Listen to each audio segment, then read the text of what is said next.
The Hilltop Glove Podcast is sponsored by Mid-Carolina Service Company. Mid-Carolina Service Company is the first name to search for your residential or commercial HVAC needs in Lexington and surrounding areas. Just go holler at Jason and Clint. They'll hook you up on the air conditioners, on the restaurant equipment, refrigerators, refrigeration, ice machine repair. They've been doing this for years. I know them cats forever. Family owned and operated since 2006, they pride themselves in their quality work and customer relationships. Call 803-356-4153 or visit midcarolinaserviceco.com for a no obligation quote for service today.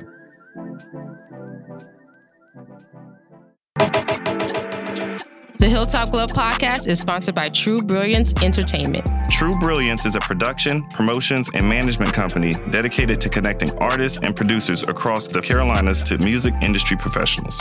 Several of their clients have placements both domestic and internationally as a result of their services.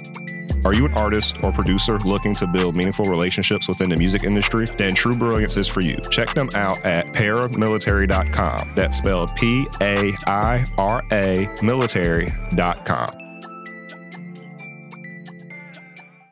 This episode of the Hilltop Glove Podcast is sponsored by Bob's. Bob's is a Columbia-based retailer of over 100 Black-owned products from 20 Black-owned businesses. Bob's offers a wide range of items from household cleaning, cosmetics, and everything in between. With every visit to Bob's, you support Black-owned businesses, giving them the opportunity to grow and establish connections with our community. Bob's is located inside the Noma warehouse at 2222 Sumter Street in Columbia, South Carolina. Visit their website, weshopbobs.com, for in-store pickup or to find out more.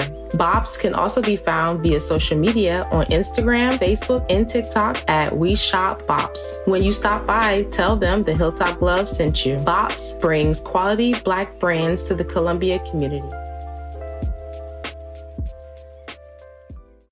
The Hilltop Glove Podcast is sponsored by Red Rooster Sports Bar and Grill. Red Rooster is your neighborhood bar and grill serving the best wings, burgers, and baskets in the Met.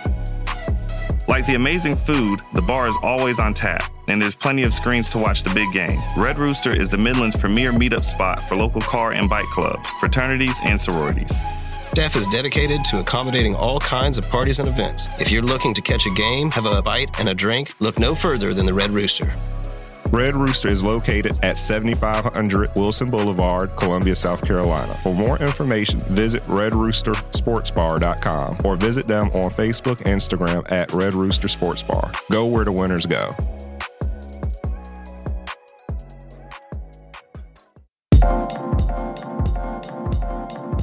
Welcome to the Hilltop Glove Podcast. Welcome to the Hilltop Glove Podcast. Welcome to the Hilltop Glove Podcast. Welcome to the Hilltop Glove Podcast.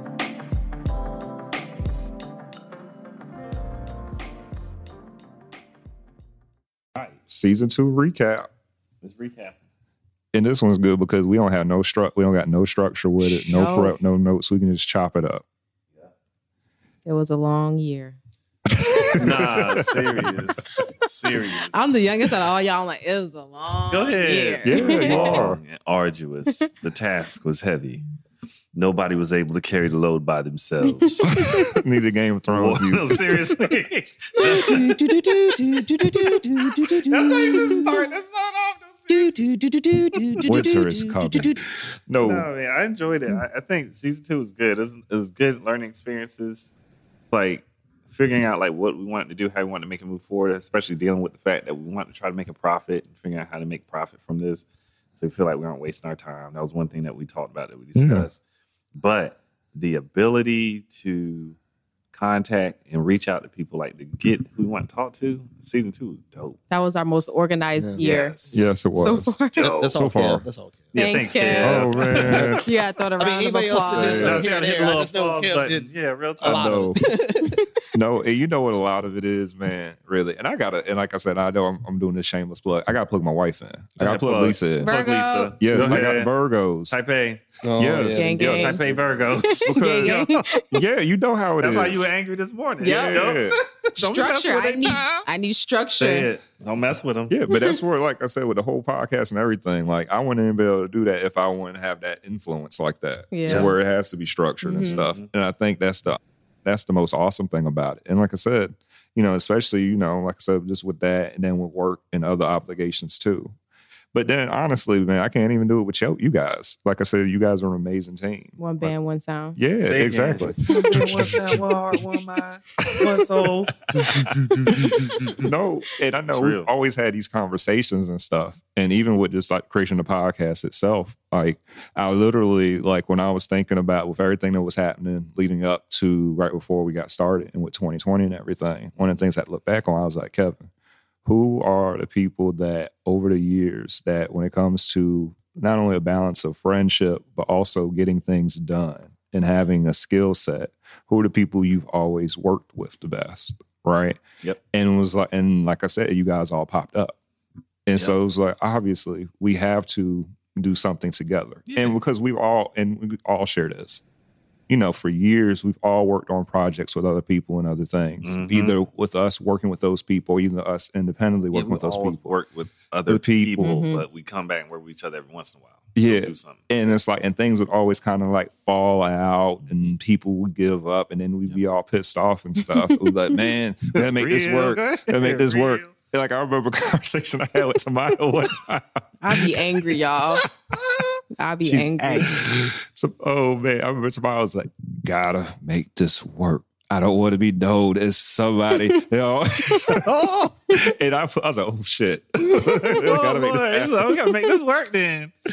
Yeah, but it's pressure. It's that pressure. But no, but like she had a point though with that though. And that's because like you say, you get to see some of that stuff happen so often. It's so frequent. It's like, something has to give. Mm-hmm. Like something has to work. And you're right, Kim. Like, because we've all worked with people, and I know I work with my people. I worked in clubs. I've done spiritual work. I've done yoga work stuff. I've done everything. Can I tell you, I've done everything, right? And Kevin and I, we brothers too. This makes it funny. But we never worked on this type of stuff together. No, we didn't. Never. The only thing we ever did together was I would do some music stuff. Yeah. And that's it. Yes, never worked on anything else together. It's funny as heck. That make no sense. So like when he brought this idea to me, I was like, you're right.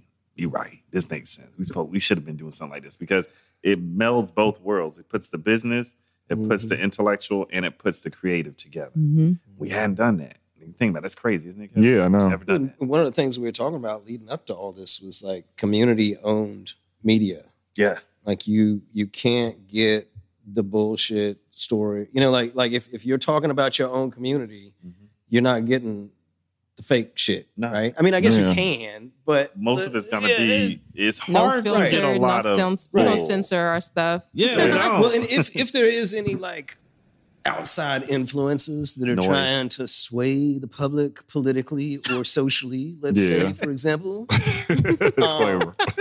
Go ahead, Mike. Say it. I mean, go ahead, Mike. Say this is something we know that is going on, and this ain't some conspiracy shit. Like you can look right now and see that Russia was like talking trash about vaccines on forums for years before this shit happened. And like that is a tool now is to sow discontent and beef between communities, and people like there are bots that are acting as BLM, and there are bots that are acting as Antifa, and there's bots that are acting as fucking Nazis. And bots are fighting bots on the internet, and we just like sucking that shit up and be like, oh my god, all these people hate everyone else. Well, but the bots hate each other. Yeah. I mean, I'm not gonna say there ain't people that do, but the bots give credence and support to people who feel like they're isolated. There's an amplification of our isolation. Oh my Lord Jesus! Yeah. And if we can start retaking our local media, and like one of our guests today was talking about talking to local musicians and having their own music scene now because the radio station's not that venue anymore. So I think some of the deeper things behind what we're doing is not just No, but that's the point. No, but what you just said is the reason why we're doing what we're doing. Right. Because you can't trust the stuff outside of your local sphere of influence. You can't. It's just what it is. Like, I'll go online and I'll look at stuff and I'll see what exists. And I remember, you always get taught this. What did it say? Don't trust nothing that you hear. Trust, what's it say? 50% of what you hear and nothing that you see, or some bullshit like that. I forget what it is. But literally, the stuff that you get, you can't trust nothing. You got to take it. You got to filter through it. Check your sources. Make sure that the first-hand source is not second or third hand. And then, no, for real, because everybody lives off third-hand sources now. Oh, yeah. Everything's a third-hand source. A man in South Carolina, such and such. Yeah. What's his name? What's his address? Yeah. Because that used to be basic journalism. It'd be like, that's it. A man. William Jones at 143 Center Street. Thank you. Because you needed to go and be like, hey, did you say this, motherfucker? Is he really? He living? Yep. You got pictures? We're going to check this out. Did he use the bathroom? But I feel like social media is the new news now. You can see everything on there. Well, the news reports on what's on social media now. That's right, which is weird. See, that's the point. Because, that's why I asked, why is social media the new news? Because the news reports what's on it. If the news weren't doing that, and this is what gets weird, if it didn't do that, we wouldn't have that atmosphere. It wouldn't be relevant. Yeah. And hard journalism is expensive. Yeah. If you're going to have, 4 or 5 people running research, like that's not something you can do unless there's like a culture and a philosophy of like, yes, you're going to do this investigative report. It might be 6 months before you find out that they poisoned the water supply with some shitty pipes that they don't want to fix. Yep. But when you do, it's kind of a big deal. And it's hard evidence. Hard evidence will be behind it. So but do people appreciate that anymore? When they clean their water supply, they do. If you can tell. No, the journalism, the hard evidence. The story that goes into the journey, no, but the outcome, yes. It's like, do you want your cake? You want your cake and you want to eat it too. And the point of this, those folk who are in Flint, Michigan, when they found out that stuff about their water, it explained a lot. They were happy to have that information. Yeah. But they did not, the journey to get to that information was lost on them. They didn't care about it. They didn't even know what was going on because they should have been drinking that nasty water. Boys killing babies. Yeah. But that's what I'm saying. It's people, again, goes back to that Chicken Little thing. No one cares about who's making the bread or how they're making it. They just want to eat the bread and the jam. But the problem is you should be involved. You find out it's got that yoga mat. That's what I'm saying. You must be a part. You must be involved in it. Yeah. A yoga mat in your bread. You're supposed to be involved in it. Like, this is person on Instagram, and they do this thing where they find, like, they study food and stuff, see what's good and what's bad for you. Yeah. And they do this thing about bread, trying to figure out what bread has certain pesticides in it, right? Yeah.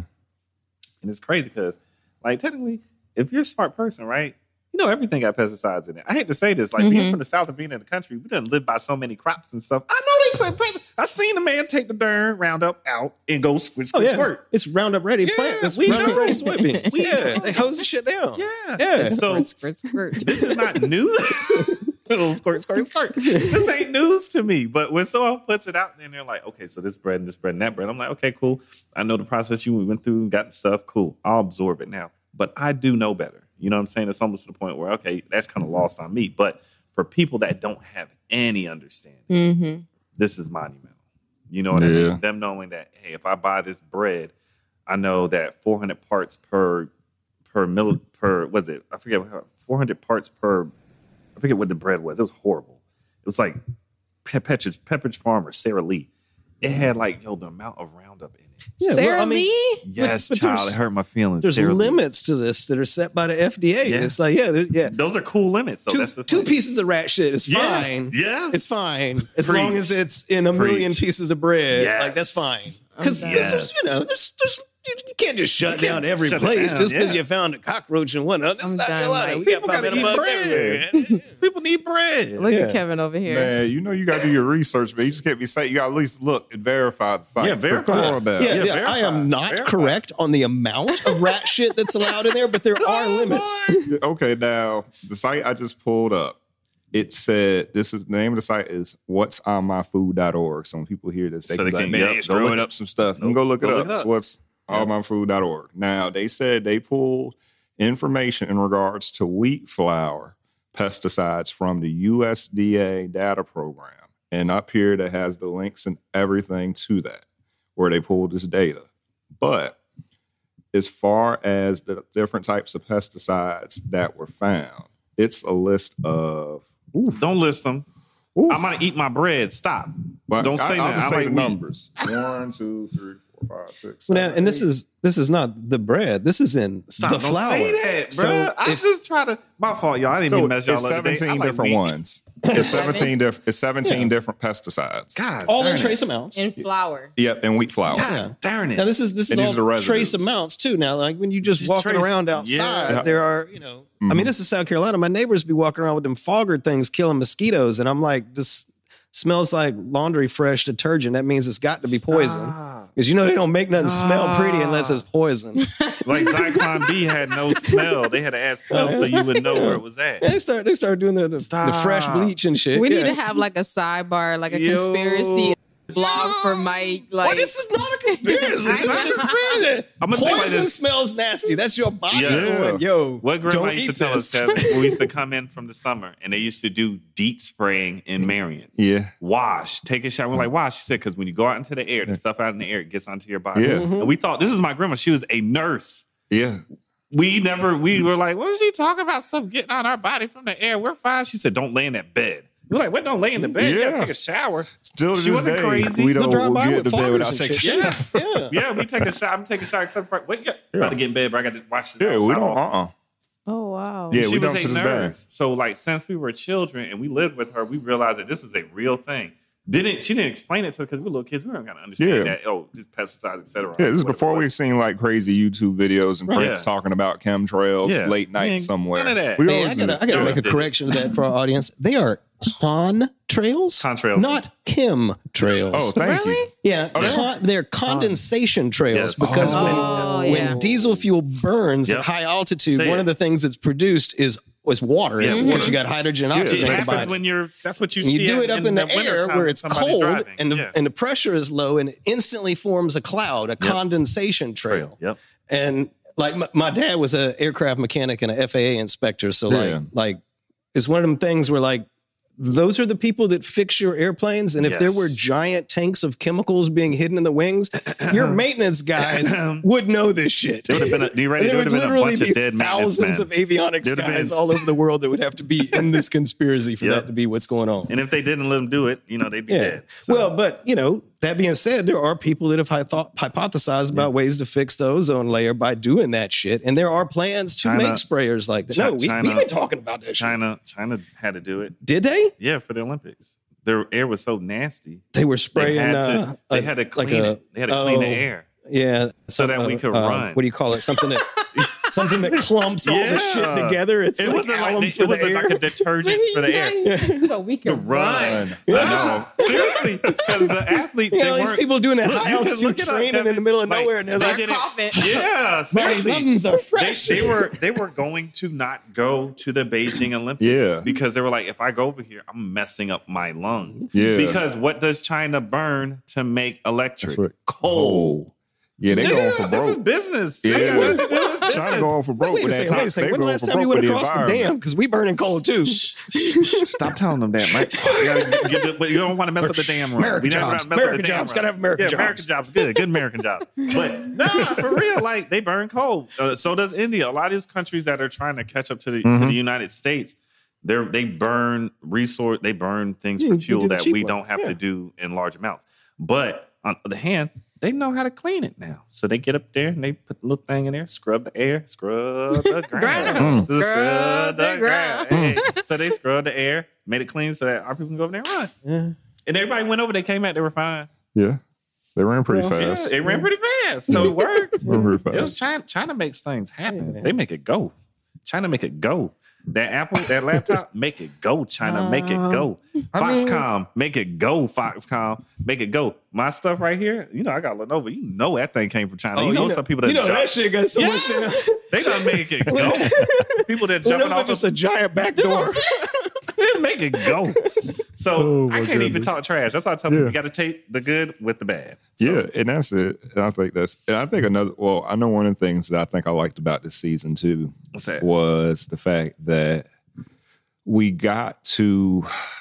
I think we got to find out a lot about like perception versus reality. with people. And I think a lot of times is we see people online and we have one type of perception of them, or at least what's portrayed, but it's entirely different. And it can be seen as in a positive way too, because what you realize is there's a lot more depth to people, and everybody kind of has a story to tell. Mm-hmm. That's unique to them, that a lot of people, if they meet with them every day, they want to hear that story. Even some of the people who they may feel like they might have a closer relationship with them than you do as an interviewer. You probably learned about more things about them than those people may know as well. So just like continuing in that direction and stuff, in that journey, and just meeting people. And I think another neat thing was too is just seeing just like how our we've built relationships with our guests pre and post, especially and then just seeing how how a lot of sometimes might have been a little skeptical at first to want to interview. And then when they kind of get to interact with us and they work with us, and it was neat because it was, even though it was virtual, right? They still got to, feel that connection. And then just seeing how that kind of impact, like how that relationship is now. That's why I'm like, if it was like that and we were meeting with people virtual, just imagine. Way better. Yeah. Yeah. Way better. Y'all get ready for season 3. No, so is that the plan? Is live whenever possible next season? Yeah, we're gonna do live whenever possible. So we gonna be doing like maybe 3 at a time or 2 at a time still? Or? Yeah. And that's another thing too that I liked about this season, doing the multiples. Yeah. It cut down. To be honest, like it's a longer set, but it's easier for me to be like, yo, Saturday to whatchamacallit. Yeah. I'm not available. Yep. Yeah. Yep. And it was fun, like seeing how much built up content we got. Because it's like, all right, we're still editing stuff from March. Come on. And it is like I see August. how they do it though. You see what I'm saying? Now you talking about 40, man. Yeah. That's a 2-year season. Yeah. Hey, you know what's wild about that? We can get 40 done production wise in like 10 months. Like it's up on the calendar to do that. That's the point. That's what makes it cool. It's like you're building up a reserve. Yeah. It's like the U.S. with nuclear weapons. Like, Please do not go on that topic. This is Omar throwing us off topic. You looking you real see good this right side of now. the table. I want everybody else to know out here, y'all need to stand down. Don't mess with us. We got enough knowledge to destroy the world. Stand down. But like you said, but I think a lot of it's just for trial and error too. Because I think what happens is, and I always tell people this, is you gotta actually start doing the work, and you gotta F up sometimes. You gotta fuck up sometimes. Yeah, we only got one missing episode. Yeah. Kudos to that. Oh, but even with that, we figured out some stuff. Yeah. See, but like you said, make it work. But it's because we messed up and then we had to figure it out, right? And we're figuring it out and we know what we got to do. And I think, but we couldn't have done it if we wouldn't be the people that we are either, right? Because not everybody can do that. So it's the fact that, like I said, we can all sit down, we can all like critique what it is that we're doing, and from like a group setting. And then from there, we can take that and come up with a plan of action to resolve something. And that's something, like I said, you got people who they can't do that. I like we got tough skin. Yeah. We ain't got I don't see none of us in here just like shitting on ourselves because somebody said something. Like we're all pretty tough skins. We can take what's being thrown at us. That's another. But that's like. But when does that ever happen? No. Like we had a conversation with anybody that's been. No. You ready? No, It's because our vibrations, we got our any frequency, fans that make we it? give that my point. energy. We This give that is good my point. energy. I don't think we're gonna have an issue with that. Yeah. But say if something did come, I don't think it's something that's gonna be that's gonna cause us to stop moving in the way in which we move. Yeah. And that's the biggest. It's a big hurdle and that was one of the cool things about the interview we were talking about today with LB was, hey man, some people they can't do that. Mm-mm. They can't make They it take over, things personally. and they'll stop them in the track. That's that ego, that pride. Yeah. And you see that. And then, but I will say, I do think what I got to test what Tamaya said is, I think it's because of the energy that we give off. And it's because we're so in control of what our brand is that those types of individuals or that type of energy doesn't come into our space. Yeah, we don't attract it. Yeah. So it's like when those types of things happen or somebody's in that vibe, we've been blessed enough to where that we don't have to necessarily deal with or they that. don't deal with us the way they deal with others. Yeah. Right. I've Because seen we don't play that. We don't play it can that. start a certain way and it ain't ending that way. Yeah. And we it's sing not it. trying to be. It's not being combative or anything. It's just that, bro, we're trying to give out love vibes. Yeah, we gonna peel that mask off. It's gonna be real gentle, but we gonna peel that mask off. Layer by layer. What's up? Layer by layer. Give me the onion peels. Give me that stuff. Get it. Yeah, and it works. It leads to great conversation. Yeah, it does.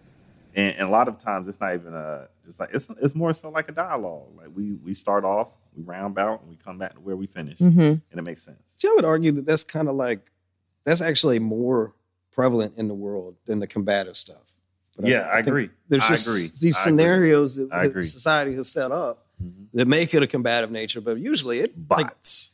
And maybe that's a Southern thing too. Bots is only one aspect of it, but yeah. I mean, implicit bias is real. There's all kind of shit that's going on. It is. But I think, particularly in the South, when you're talking to somebody in the grocery line, there's a certain amount of Southern genteelness.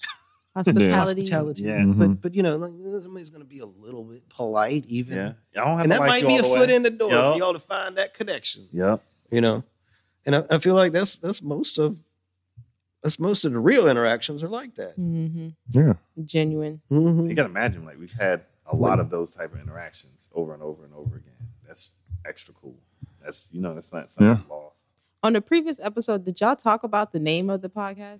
On season 1? Yeah, because I know we talked about it on Yes and No. the other one we were featured on. Yeah, we never talked about. Y'all never talked about the name of the podcast. Okay. No, we don't. So for the people that have been journeying with us through season 1, y'all don't know, and season 2, this companion podcast. Yes, companion podcast. Yes, companion podcast. Companion. No. So the name Hilltop Glove is funny because it's a unique name because essentially it's actually based on real life stories. Yes, it is. This Park North, y'all. This Park North, Lexington, LEX. I wish it was, but it actually goes back before that. Oh, does it? Than that. So it goes back before I know that. So, okay. But this is the reason why we were using it there. Yeah. Let's see, why does it make sense? So, because of course, Onward and I, before we came to Lexington, we used to live in Marion, South Carolina. And so we lived in Marion, South Carolina from about like 1995 to 2001. Yep. And while we were there, of course, at that age, that was when, like, for me, it was from like 5th grade to junior year. And then for Anwar, it was second grade. Yeah, second grade up to ninth grade. Third grade up to ninth grade, right? And, that's like those years are very developmental in your life, right? And so the name Hilltop was actually the name of a basketball court we used to always go to and play basketball in Marion. Yep, the Hilltop. Yeah, the Hilltop, and that's what everybody's talking about. Yep. And that's what we got to do too this season. We got to talk to some Marion folk too this season. And coming that up, South Carolina history, that genealogy episode. Mm-hmm. No, seriously. Yeah, get Mike Canty on. Yeah. Hilltop. Yeah. Yeah. And so we definitely got to do that. And so, but that's the name of the basketball court. And so it's neat because the basketball court was actually like right beside where my aunt used to stay at. Yeah.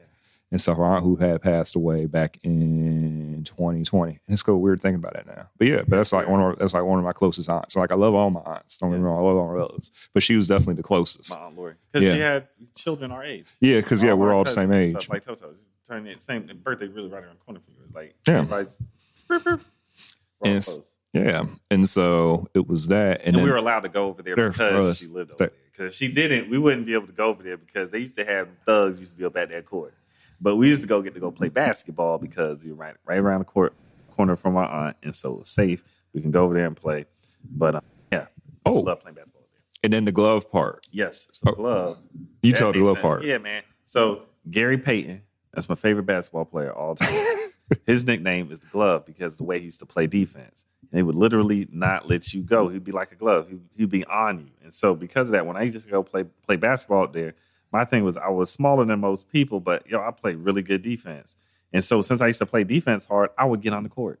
Because if I didn't play defense, I wasn't getting on the court. Because I remember the first time I came to Park North. I remember this. This is hilarious. First time at Park North, we playing basketball, right? Playing with Debo and them, right? On the basketball. Look. I come down. I got my little fast break. No, seriously, he threw my ball down the darn hill. He threw my ball down the hill. I said, damn, this big old dude throwing my ball down the hill. I was like, forget that. I'm about to D up everybody. So I was like, I'm going to shut Yancey down. I'm going to shut Red down. I'm going to shut everybody down. These David Daves. I was angry, boy. I was angry because Debo threw my darn ball down the hill, man. But yeah, that's the type of tenacity that we used to like to bring to the court. I used to love that tenacity that he brought. how he played, and he was nasty. He's talk trash to you. He'd be spitting and stuff, looking crazy. look at some of the Gary Payton stuff. Gary Payton looked crazy on the court. He looked crazy.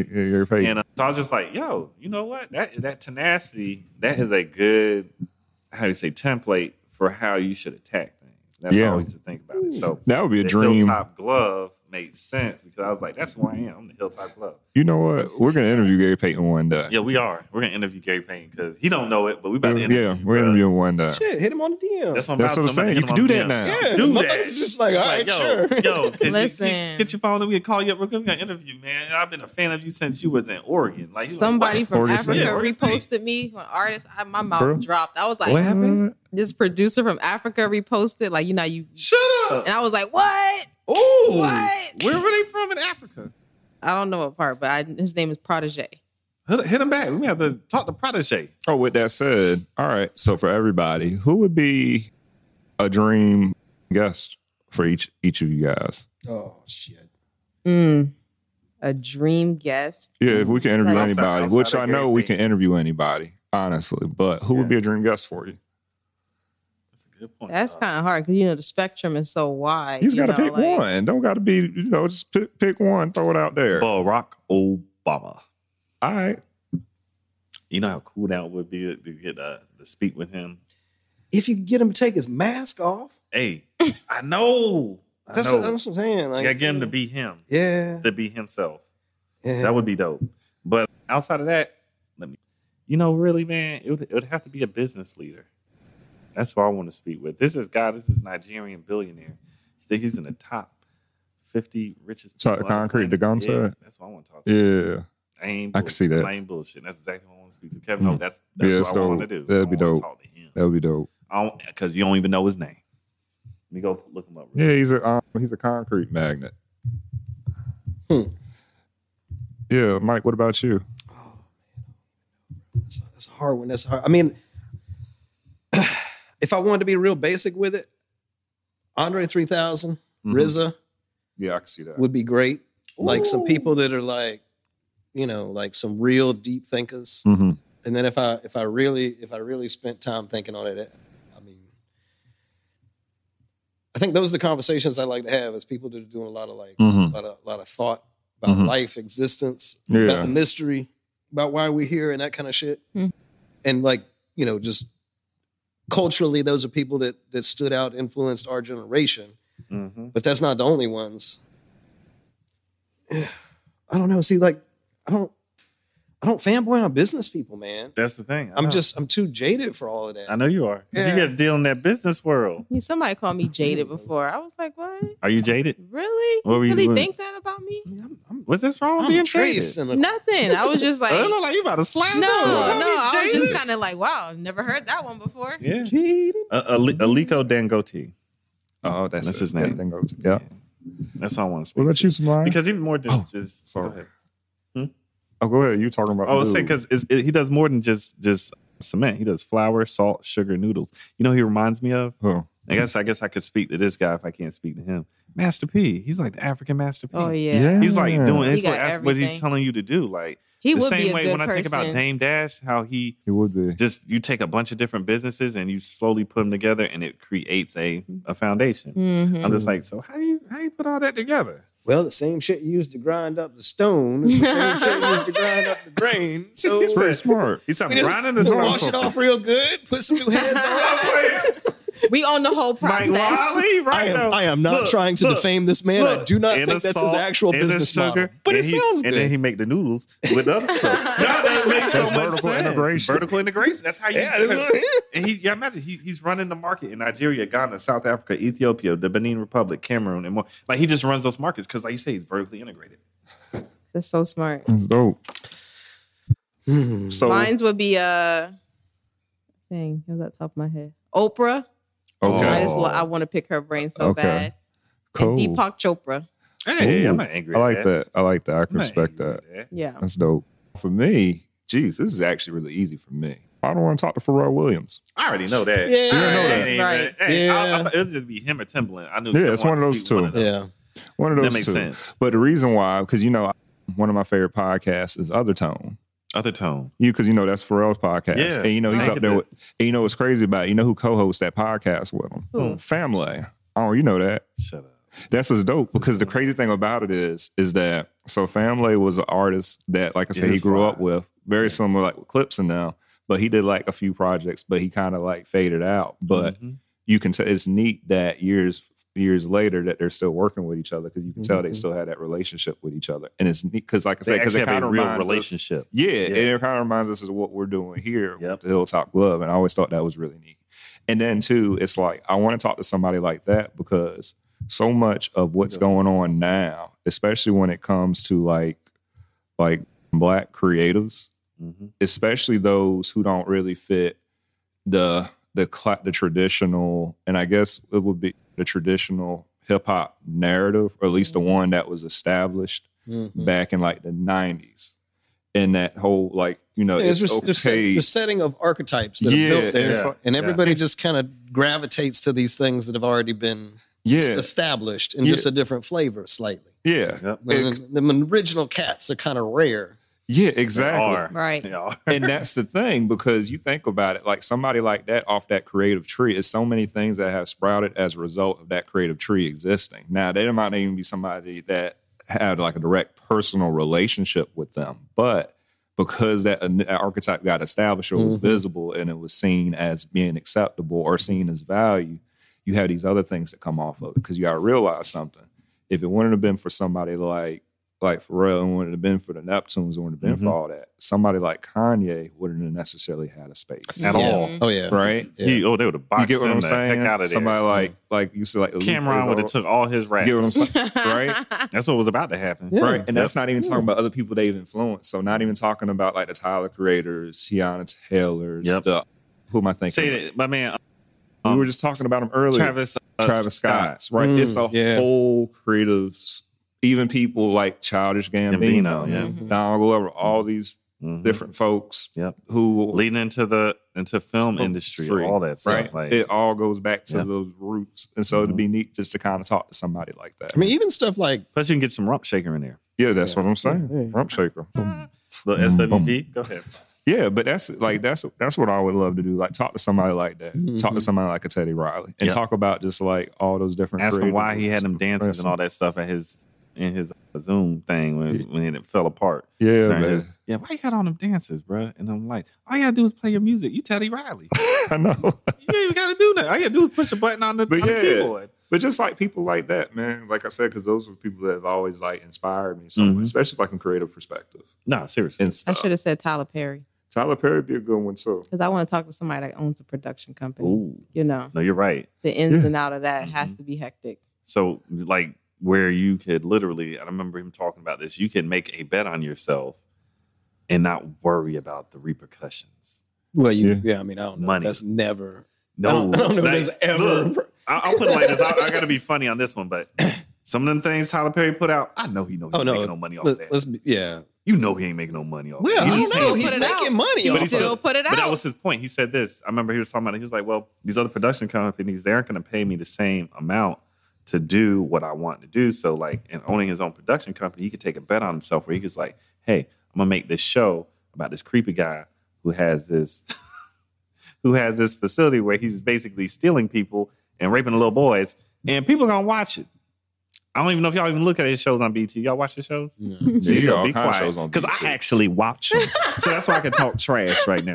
See, I seen The Oval. I seen Sisters. I seen these shows, right? I seen a little bit of Girl, Sisters. that show is ridiculous. But I'm looking at it and I'm like, yo, so how's he taking these bets? Because I'm like, no one's really gonna watch these shows. I'm just watching them because I got problems. So I'm watching these shows, right? And I'm like, okay, how's he taking these bets? And he broke it down. I forget. He was on the Earn Your Leisure podcast. Yeah. Breaking this down because, they did a little thing. But he's like, since I own my whole, again, he's vertically integrated. Since I can do that, I can take these bets. And the reason why he does it is because he wants the culture, especially from his people, to have a certain value. And it made sense because he's like, so for instance, he was talking about hiring Cicely Tyson for a movie. And in the movie, he paid her $1 million to do the movie. Mm-hmm. It wasn't, she didn't need to get paid $1 million.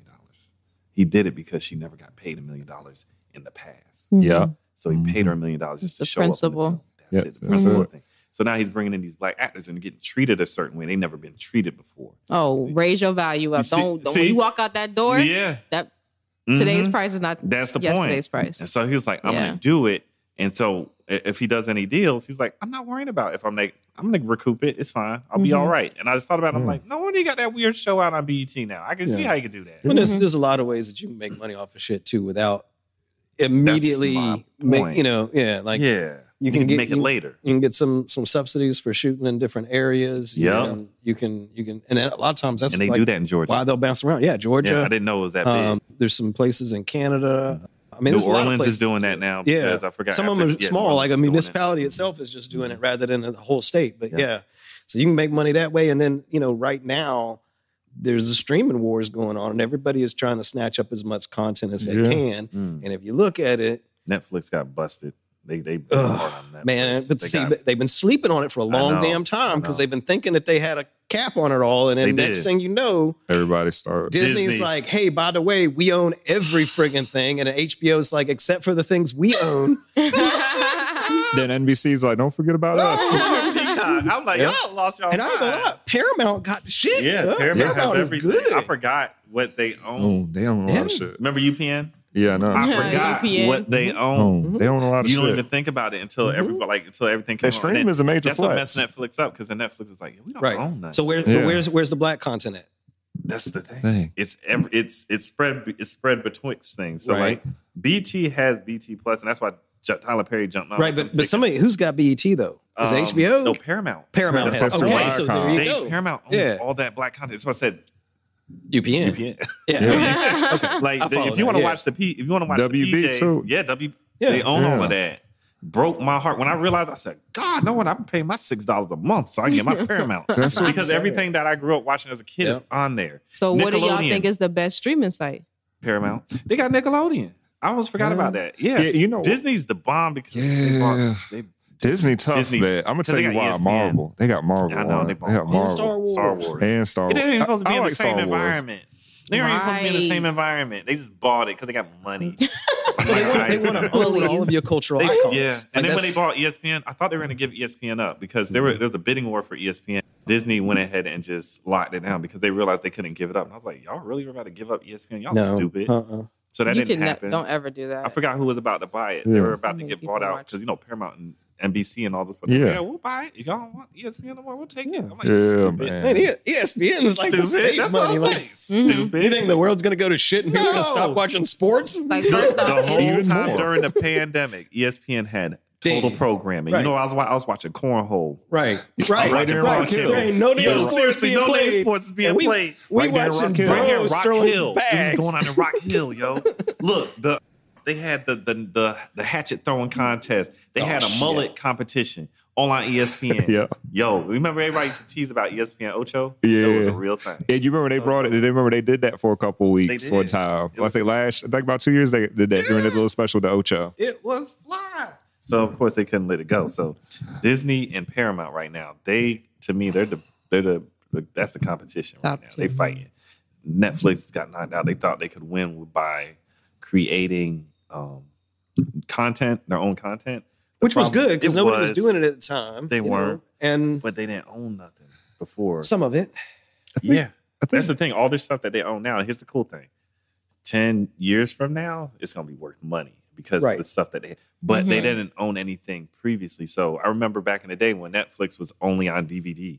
You had to order the DVDs. All that stuff. Think about it. That content. I had like classes. I had film classes that like that was the only fucking way you could find it was either go down to the library or get on Netflix. And try to get You remember that? Yeah. That's for the young kids who don't realize Netflix used to actually come on DVDs. And they would nail it to you. And they would nail it to you. And you just pull a little envelope, stick it back together again, stick it back in the mailbox, and another one show up 2 days later. Yep. And it was and they had different deals for like how many DVDs you could get at a time. Right? Yeah. Some people don't realize. And they had a deal through, and they killed Blockbuster. This is why it's funny watching them get murdered. Yeah. Because they killed Blockbuster. But their thing, they never owned any content. Right. They just started making content in the past 3 years. Hey, but I will give Netflix credit. Now, the one thing Netflix is really good at, and I think they really need to kind of focus a little more on, is the documentaries. I don't think nobody. Low budget. Yeah, it's low budget. Yeah, they do a really good job with the documentaries. Now, Hulu's trying to catch up with them when it comes to the docs. Now, they've had some pretty cool doc stuff, but like I think that's really the thing that they have over everybody else. Because like Hulu's still clean. Yeah. You know what I mean? Netflix can do dirty stuff. Right. Yeah, that's why I always like to say Netflix. Yeah. Because Hulu is essentially was originally the networks put Hulu together to distribute their own content before they decided to jump ship and do all this other shit. Yep. Yeah. That's why I feel bad for Hulu, because that's where they were all before they all had all their pluses. Everybody was on Hulu, but it was always half-assed though. It was always like, well, you can watch 3 episodes and then it skips 3, and then you can watch the season finale. Right. It's like, why the fuck would I want to do that? Because they still wanted you to get on the TV and get the ad experience. Right. You need to enjoy it the way that your parents used to. Yeah. Like, what the fuck are you doing? No, we are not parents. Can't get my family to sit down and watch the same shit. Sit down, y'all. Sit down, watch this together. Yeah. Let's watch it on the popping bubbles on the floor model TV. Hold up. Y'all keep forgetting. Y'all gotta mention the floor model TV, because remember everybody used to watch that floor model TV. You would be sitting around in front Yes. of the TV. Remember that shit?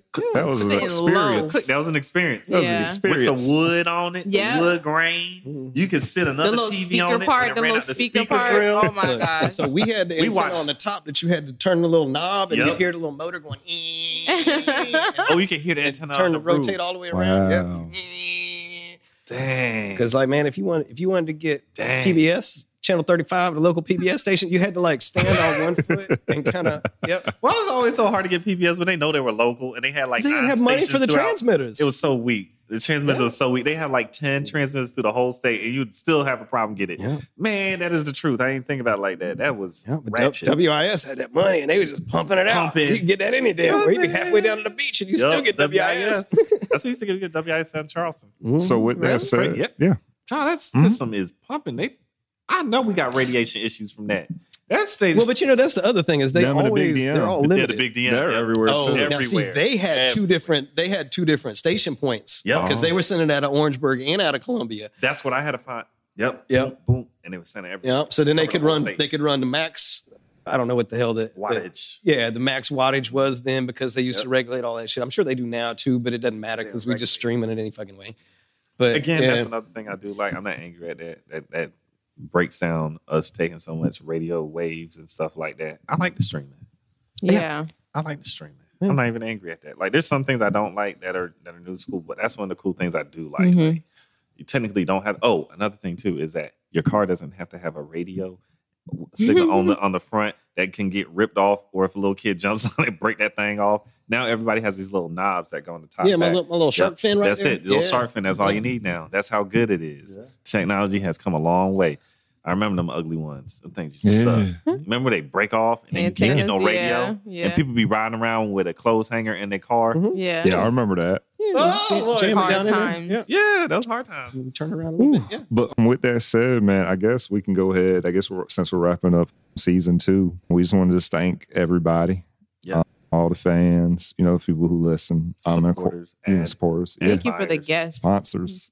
I want to thank Jay. The Columbia Museum of Art. Say it again. Shout them out. Shout out to the Columbia Museum of Art. Boom. Yeah. Mm-hmm. Make sure I get everybody's names, and we'll go back through it. The Arts and Drafts event. Yes. Yeah. Mm-hmm. Yep. Bullets and Band-Aids. Bullets and Band-Aids. Yeah, Bullets and Band-Aids, True Brilliance, Mid Carolina Service Company, Law Office of Sean Wilson, and Red Rooster Sports Bar and Grill. Yep. Whoop, whoop. Whoop. And like I said, other than that, does anybody else got anything else to say while we wrap up? Nah, man. I think we're good. Oh, I am getting married September 9th, y'all. Woo, woo. Matter of fact, I got to get back to the house at 3. We got the young ladies coming by with our clothes for our fitting. So I got to do my fitting today. Oh, man, I lost like 15 pounds too, man. I lost like two belt loops, man. I was up to like 205 or what it was, like that. There was one person told me, I don't know where you were hiding that weight at, but it was up in there. I said, yeah, it was up in there chilling somewhere. It came out though, so I'm down like 185, 187 now. Man, I had to get that thing down. Kept us teaching like, hey, what are you looking like? I was looking like the Stay Puft Marshmallow Man. Yeah, man. So shut the fuck up. Because I'm not used to having that much weight on me. Like, even when I played football, playing weight so height was like 190. Huh? Eating properly, water. I take my cow pills, as I like to call them, my colostrum, my good Lord, I messed this up. My sea moss, Your CMOS. Yeah, I take my little the CMOS. charge chip in the back of the camera. No. CMOS gel. Because then when he said that, I know you're talking about. Yeah. and then of course exercise. I'm trying to get doing my little running circuit, and then I've been lifting my little weights and stuff like that. Trying to make sure I'm doing right. Trying to lay off eating too much sugary sweets. I do like sugary sweets, but not as much as I used to actually. Right now, my issue is I like salt.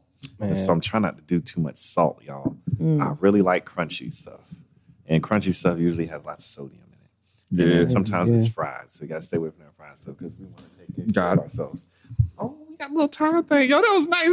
That was nice. That was like the real stuff. They staying on schedule over here. That was dope. Okay. Shout out to Richland Libraries. Please do. Yeah, shout them out. Shout out Richland y'all, Libraries. Your local library is still an awesome and amazing place where you can come down and get space to do, I don't know, a podcast or a presentation or whatever the hell you need to do. Yep. And you can get books. Yes. And there's books. Yeah, they still have those. Access to technology. Shout out the Carolina Film Studio. Yes. Oh, yeah, those cats. Great space. Oh, also shout out. Who else we have? Man, I had a great space. Good Lord, I can't even say it right now. It's not going to come to my head. We'll make sure we hit them later, but I think we hit everything. Yeah. That's it. Shout out to the Bonnets. Right there walking, got ladies with man, with that said, man. Bonnets holding down their hair textures. All right, with that said, we want to thank everybody. That's it for today's episode of the Hilltop Glove Podcast. Make sure to subscribe to us on Apple Podcasts, Google Podcasts, and other platforms. Also follow us on Instagram and Facebook at Hilltop Glove.